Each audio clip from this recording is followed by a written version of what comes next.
Hi again then guys, and welcome to another car review, of course from the world of Gran Turismo, but even though you probably got very excited when you saw this pop up in your feed, this is unfortunately not a GT Sport car review, it's of course a GT6 car review.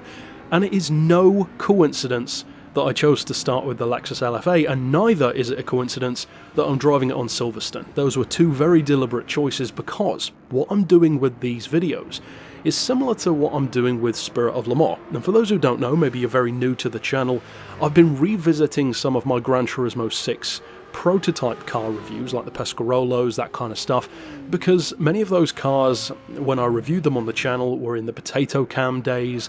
The way I did reviews was different back then. Of course, the cars that we have them to compare to now are different. And also, I think it's just an appropriate time to take a look at some of the cars that we love the most from the previous game. And also, I've selected in particular the ones that I think have the best chance of coming back in the future, either in GT Sport or in the next game. And of course, what better place to start than with the Lexus LFA? For me, I feel about the Lexus in a very similar way to how I feel about the Nissan GTR in that way, and that's exactly how I feel. I have a huge amount of respect for it. I think it's one of the best modern performance cars, certainly a modern classic, but never something that I would actually want to own or would buy even if I had the cash. So for me, that is where it falls on a personal level. But of course, when it comes to a car review, especially when you're going down memory lane as we are here, and as I'm going to be doing multiple times in the coming weeks on the channel for other cars like this, you have to look at it objectively. It can't be just what I think of the car, and of course I always try to do that in my reviews. Consider what it's good at, what it's maybe not so good at. Does it have, any value in coming back, or is it going to be like a Jay Leno tank car kind of situation where it's a cool idea, but how much use is it really going to get? But in terms of what you get from this car, if you're looking to know what the fully tuned specs are, I would actually recommend going back to my original review of it from years ago if you can stand the awful visuals and the audio, because in those reviews I talk about the cars in their fully tuned form.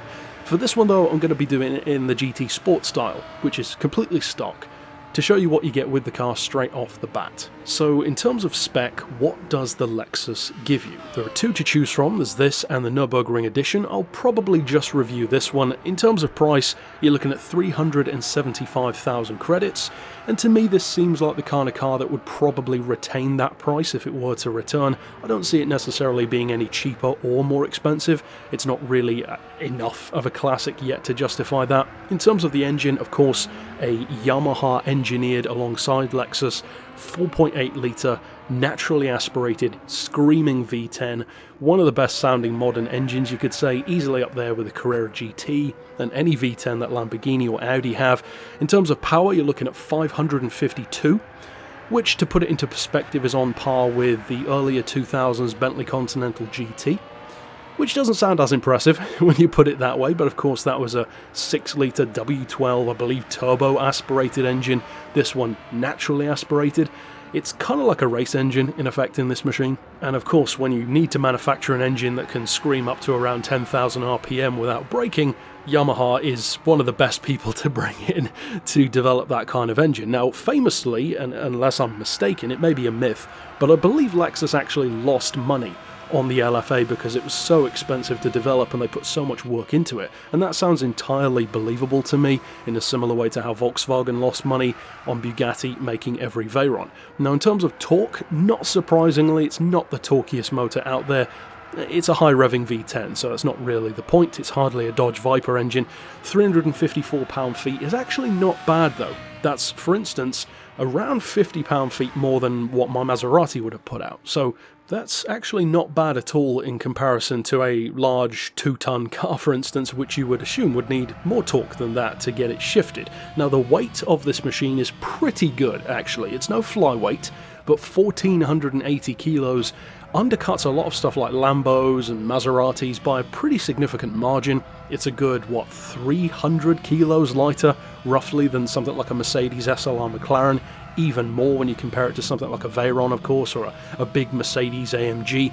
So the weight is pretty good on the market. It's never going to worry a TVR or a Noble or something like that, but it's certainly very well placed. And of course, the Nürburgring edition does drop the weight even more. Now, I'm not going to revisit necessarily the performance points of any of these GT6 reviews because, again, I already spoke about that in my original review years ago, but also it's kind of pointless because chances are we're not going to see PP points come back in GT Sport, perhaps in the next game, but again, that still remains to be seen, so it's kind of irrelevant.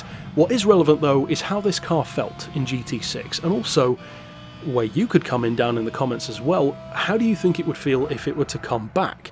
Now, the obvious thing about the LFA is that it's a brilliant performance car, so you would hope that to some degree it's going to be good in the game. Now, there are different types of car that you could consider good. Some are good because they're very competitive and can win races and set great lap times, and then you have others which are good not necessarily because they're the best at anything, but because they're just supremely engaging to drive. They're incredibly fun, they have amazing driver involvement. I would put vehicles into that latter category such as TVRs, the Pagani Zonda, the BMW M3. They might be able to set a great lap, but that's not really the point of the car. It's more about the driving experience. Whereas in the former camp of good cars, I would place stuff like the Nissan GTR.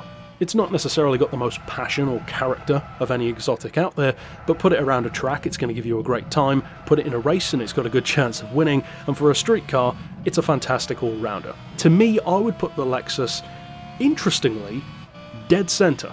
I don't think this car necessarily falls fully into either camp, and I think that's probably the most genius thing about it, because Lexus to me is one of those companies where they could have very easily gone all in on the GTR end of things, just make it as technically proficient as possible. And to me, the key to why this car is right dead centre, which I believe is a good place to be, is that V10 engine.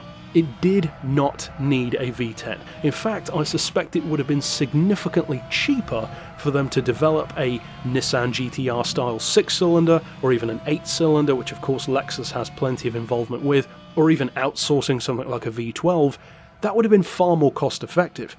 But that wasn't what they were trying to do. They were clearly trying to have a car which had a level of passion which you don't usually expect from an Asian car. A lot of them are very good, technically, on paper, but you don't really hear people saying, oh, the passion of the Mitsubishi Evo or the charisma of a Nissan Skyline.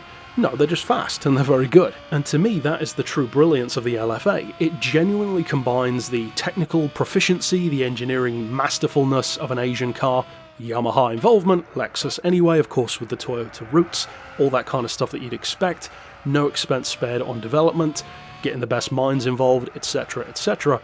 But at the same time, it has the kind of visual style and, more importantly, the sound and the performance which you would not typically expect from Japan. It's more the kind of thing you'd expect from Europe, more specifically, Italy. And to me, that is a fantastic combination to have. It almost feels like a middle ground between Japan and Italy, which you could say is somewhat German. I would say that a lot of German performance cars kind of feel like that combination of both. AMGs, Lamborghinis are technically German in effect, so again, that kind of V10 style.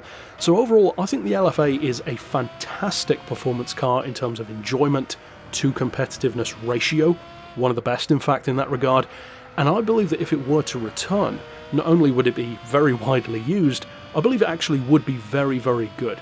In, for instance, the N-Class systems, it would fall around, I guess, N600 stock, but with tuning, of course, who knows what the limits of the car could be, and I believe it would have more use in, for instance, GT Sport than it ever had in GT6. But that's it for my thoughts. Of course, slap yours down below, and stick around on the channel, of course, for more cars like this that we're going to be revisiting from GT6 that I believe could come back. But overall, that's it for this installment. Of course, stick around for more, and for now, as always, thanks for watching.